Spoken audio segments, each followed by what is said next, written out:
Bismillahirrahmanirrahim. Assalamualaikum warahmatullahi wabarakatuh. Selamat datang kembali di channel Ngaji Bareng. Dan di video kali ini kita akan mempelajari makhorijul huruf atau tempat keluarnya suara dari mulut pada huruf-huruf hijaiyah. Agar kita lebih mudah membedakan suara dari tiap huruf hijaiyah. Jadi makhorijul huruf, makhrij adalah bentuk kata jamak dari makhraj. Makhraj mempunyai arti tempat keluarnya huruf. Suara kita akan berhenti pada tempat tersebut. Kita dapat membedakan satu huruf hijaiyah dengan huruf hijaiyah lain dengan tepat apabila mengetahui tempat keluarnya huruf-huruf tersebut dengan tepat. Agar lebih mudah dipahami, makhorijul huruf adalah tempat keluarnya suara saat kita melafalkan huruf-huruf hijaiyah. Jadi, makhorijul huruf ini memudahkan kita agar membedakan tiap huruf hijaiyah. Jadi, tiap huruf hijaiyah itu tidak ada yang sama dalam cara pengucapannya. Jadi, untuk lebih jelasnya, simak penjelasan berikut. Jadi, di sini ada macam-macam makhrij, yaitu pertama, al-khayshum atau melalui rongga hidung. Jadi suara keluarnya melalui rongga hidung. Kemudian kedua, asyafatan, itu dari kedua bibir. Kemudian tiga, al-lisan, dari lidah atau perubahan lidah. Kemudian keempat, al-jauf, yaitu dari rongga mulut dan rongga tenggorokan. Kemudian terakhir, al-halq, yaitu dari tenggorokan. Nah, yang pertama yaitu al-khayshum atau rongga hidung, suara yang keluar dari rongga hidung. Al-khayshum merupakan makhraj keluarnya gunnah atau dengung, tempat keluarnya suara pada khayshum, hidung bagian atas. Jadi, tempat keluarnya suara itu dari hidung bagian atas. Misalnya di sini ada huruf nun dan mim. Jadi, al-khayshum ini hanya dua huruf, yaitu nun dan mim. Apabila gunnah atau dengung, contohnya seperti ini. Anna. Jadi untuk membuktikan suara keluar dari hidung itu, coba tutup hidung kalian. And. Jadi suara tidak mungkin keluar. Anna. Jadi posisi lidahnya itu berada di pangkal gigi seri atas. Ujung lidahnya berada di pangkal gigi seri atas untuk huruf nun. Anna. Kemudian huruf mim. Sama gunnah apabila didengungkan. Amma. Jadi posisi bibirnya itu bertemu.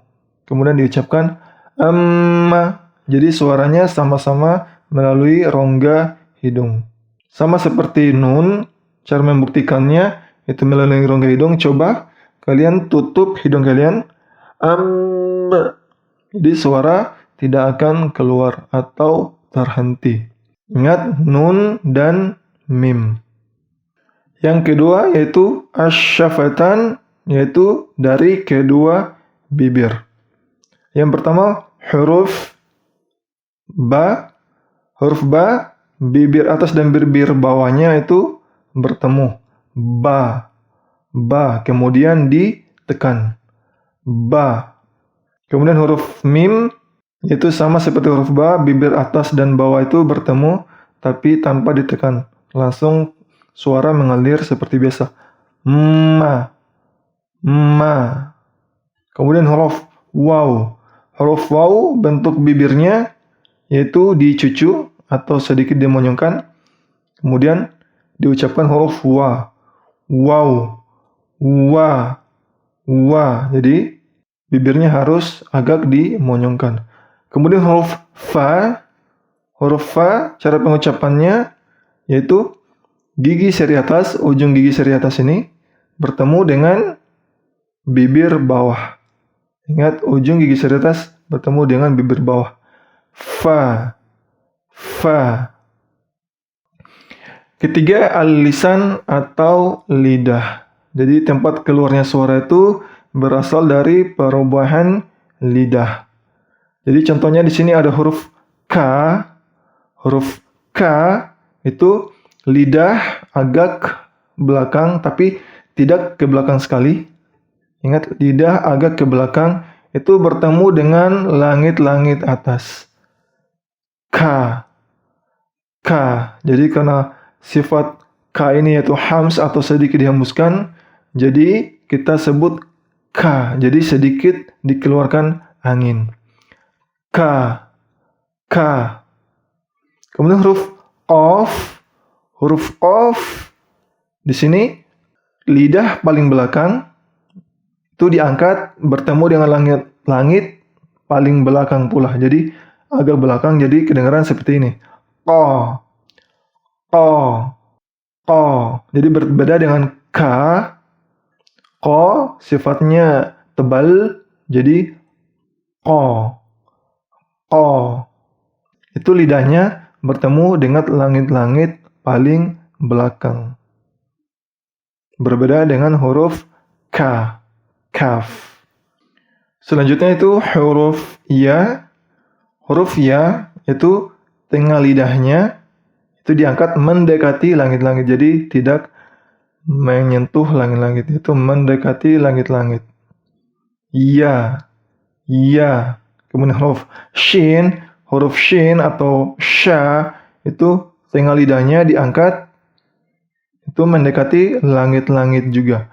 Shin. Tapi di bagian agak ke depan. Shin. Shin. Jadi tidak menyentuh langit-langit. Kemudian huruf Jim. Ja. Itu tengah lidahnya. Ingat, tengah lidahnya menyentuh langit-langit atas. Ja. Ja. Jadi agak ke depan. Ja. Ja. Kemudian huruf Ra. Huruf Ra di sini ada tulisan tafkhim, yaitu huruf Ra apabila terdapat tanda baca fathah dan dhammah itu dibaca tebal atau tafkhim. Jadi di sini Ra atau ru, Ra lidah depannya itu menyentuh langit-langit. Ra. Kemudian lidah belakangnya itu diangkat mendekati langit-langit. Untuk memudahkannya, jadi lidahnya itu diangkat mendekati langit-langit. Kemudian lidah depannya itu menyentuh langit-langit depan. Ra. Ra sama dengan ru. Posisinya lidahnya sama. Kemudian tarqiq atau ri dibaca tipis. Apabila terdapat tanda baca kasrah dibaca tipis atau tarqiq. Itu lidah depannya bertemu dengan langit-langit atas dekat gigi seri. Ri. Ri. Kemudian lidahnya itu tidak diangkat mendekati langit-langit. Jadi berbeda dengan tebal mendekati langit-langit. Yang tipis itu tidak mendekati langit-langit. Biasa. Ri. Ro. Ri. Ro. Ri. Kemudian huruf Nun. Huruf Nun itu posisi lidahnya itu di pangkal gigi seri atas. Na. Nun. Na. Kemudian huruf Lam. Huruf Lam itu sama seperti Nun. Jadi lidahnya, ujung lidahnya berada di pangkal gigi seri atas, hanya agak ke belakang sedikit. La. Kemudian sedikit ditekan. La. La. Selanjutnya huruf Sin dan Za. Sin dan Zai. Itu sama cara pengucapannya, yaitu posisi lidah depan itu mendekati langit-langit atas yang di bagian depan. Kemudian ujung lidah bawahnya itu mengenai gigi seri bawah, pangkal gigi seri bawah. Sin. Untuk huruf Sin, Sa. Jadi didesis Sa. Kemudian huruf Zai itu ditekan. Za. Za. Zi. Zu. za. Jadi ujung lidahnya itu bertemu dengan gigi seri bawah atau pangkal gigi seri bawah, kemudian ujungnya ini mendekati langit-langit atas. Za, sa, za. Jadi posisinya di bagian depan. Kemudian huruf shad sama dengan huruf sin, itu ujung lidahnya mengenai pangkal gigi seri bawah di sini. Kemudian lidahnya diangkat mendekati langit-langit agar terdengar tebal. So. Jadi lidahnya ini, keseluruhan lidahnya mendekati langit-langit.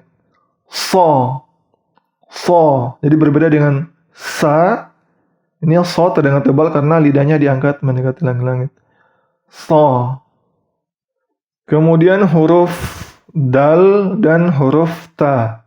Da, ta. Untuk ujung lidahnya itu berada di pangkal gigi seri atas. Ingat, pangkal gigi seri atas. Jadi tidak terdengar da. Kalau da itu terdengar tebal, jelas sekali D-nya karena berada di agak ke belakang sedikit. Da. Nah, ini dalam bahasa Arab itu ujung lidah dalam mengucapkan huruf da sama dengan huruf ta, itu ujung lidahnya berada di pangkal gigi seri atas. Jadi baca da. Sama dengan huruf ta. Jadi ta agak ringan, da agak ditekan. Da, ta, da, ta. Untuk huruf to mirip dengan huruf da dengan ta, itu ujung lidahnya berada di pangkal gigi seri atas, tetapi ingat lidahnya keseluruhan diangkat mendekati langit-langit. Lidah belakangnya ke tengah sampai ke belakang itu mendekati langit-langit. Baca po.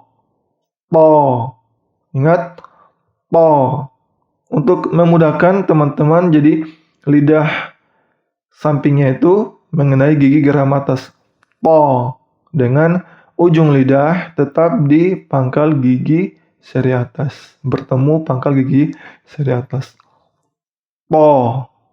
Selanjutnya itu huruf fa dan huruf zai. Za. Sama-sama ujung lidah itu berada di ujung gigi seri atas. Fa ringan, fa. Kemudian huruf za sedikit ditekan, za. Sama-sama ujung lidah bertemu dengan gigi seri atas, ujung gigi seri atas. Kemudian huruf dha sama dengan tha dan za, ujung lidahnya berada di ujung gigi seri atas, tetapi ingat untuk menebalkan itu lidahnya mendekati langit-langit. Diangkat mendekati langit-langit. Dha. Jadi ini tipis. Za, fa, dha. Jadi untuk membedakan itu lidah teman-teman bagian tengah sampai ke belakang itu diangkat mendekati langit-langit. Lanjut. Nah, keempat yaitu al-jauf atau suara yang keluar dari rongga mulut dan rongga tenggorokan. Jadi di sini ada waw, sukun, ya sukun dan alif. Jadi di sini alif, ya, waw. Apabila fathah bertemu alif itu dipanjangkan 2 harokat, kasrah bertemu ya sukun dipanjangkan 2 harokat, i, a, i, kemudian dhammah bertemu sukun itu dipanjangkan 2 harokat, u. Kenapa di sini rongga mulut dan rongga tenggorokan? Jadi apapun huruf di sini ketika setelah diucapkan itu berasal dari rongga tenggorokan. Ya, di sini rongga tenggorokan. Keluarnya itu dari sini. Misalnya a atau ba, memang huruf ba itu bibirnya bertemu, tapi ketika diucapkan setelah ba, maka suara itu akan keluar dari sini. Ba. Misalnya ini i, bi, a, hanya posisi lidahnya berbeda. I, posisi lidahnya agak diangkat tengah lidahnya diangkat mendekati langit-langit. Kemudian bibirnya ingat dicucu atau agak dimonyongkan. Keluarnya itu ada di rongga mulut dan rongga tenggorokan. Jadi keluarnya suara itu dari sini tanpa ada halangan. Lanjut. Nah, terakhir yang kelima itu al-halq atau tenggorokan. Jadi contoh pertama itu huruf hamzah. Huruf hamzah dan huruf ha. Ingat, huruf apabila terdapat tanda baca fathah dibaca a keluarnya itu di pangkal tenggorokan. Ingat pangkal tenggorokan. A, ha, a dan ha. Kemudian huruf ain dan ha, ingat ain dan ha tempat keluarannya sama, itu yaitu di tenggorokan. Ingat di sini a dan ha. A ditekan, kemudian huruf ha angin dihembuskan. Jadi untuk menjadi parameternya kita mengucapkan huruf ha dan a, misalnya laki-laki itu tenggorokannya atau jakunnya naik ketika mengucapkan huruf a dan ha. A bisa diraba di tenggorokannya a dan ha. Ingat di sininya agak naik sedikit. A dipaksa bisa dirasakan a. Kemudian ha dihembuskan angin. Jadi tempat keluarnya itu sama. Kemudian huruf ghain. Huruf ghain dan huruf kha. Huruf ghain itu lidah belakangnya itu mendekati langit-langit belakang. Jadi tidak menyentuh. Gha. Jadi angin tetap keluar dari sini.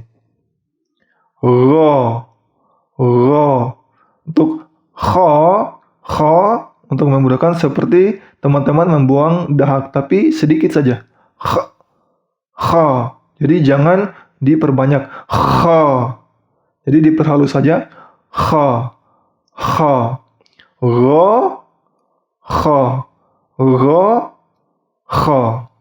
Oke, demikianlah pelajaran untuk hari ini. Mudah-mudahan teman-teman mudah ingat dan mudah untuk dipraktekkan agar dapat membaca Al-Quran dengan baik dan benar dengan membedakan tiap-tiap huruf-huruf hijaiyah.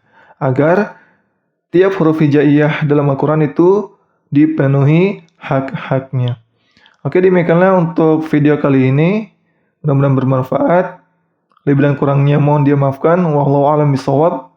Wassalamualaikum warahmatullahi wabarakatuh.